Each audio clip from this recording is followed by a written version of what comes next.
আনন্দবাজার.com-এর একটি খবরটি অত্যন্ত গুরুত্বপূর্ণ মনে হয় আমি আপনাদের সাথে শেয়ার করলাম। যদি খবরটি ভালো লাগে তাহলে অবশ্যই আপনারা লাইক, কমেন্ট ও শেয়ার করে অন্যকে দেখার সুযোগ করে দেবেন।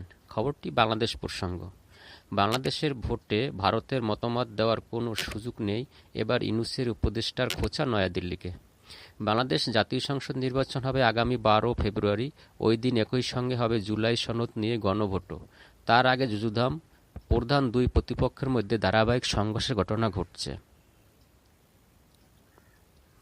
বাংলাদেশ ত্রয়োদশ জাতীয় সংসদ নির্বাচন নিয়ে ভারতের বিশ্লেষণ করতে পারে, তবে মতামত দেওয়ার কোনো সুযোগ নেই বলে জানালেন মোহাম্মদ ইউনূসের নেতৃত্বাধীন অন্তর্বর্তী সরকার।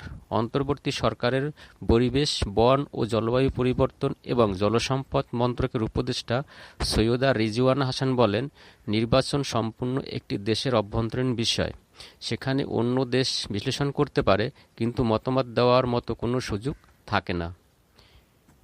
নির্বাচনের আগে বাংলাদেশের প্রধান যুযুধাম দুই দল, বিএনপি এবং জামাত-ই-ইসলামীর মধ্যে ধারাবাহিক সংঘর্ষের ঘটনা ঘটছে।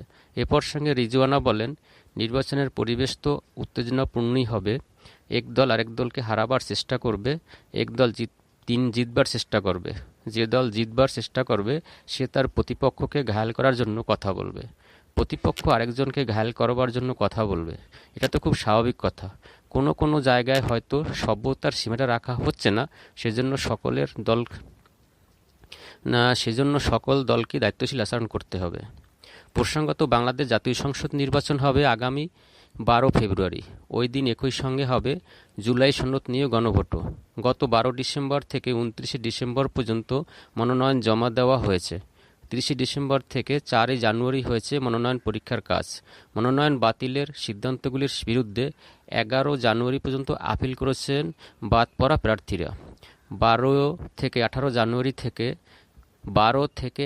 জানুয়ারি থেকে হয়েছে সেই আপিলের যথার্থতা যাচাইয়ের কাজ চলছে।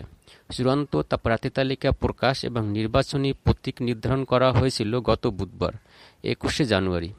আনুষ্ঠানিক নির্বাচনী প্রচারের পালা শুরু হয়েছে বৃহস্পতিবার 22 জানুয়ারি থেকে, চলবে 10 ফেব্রুয়ারি সকাল 7:30 পর্যন্ত। ধন্যবাদ।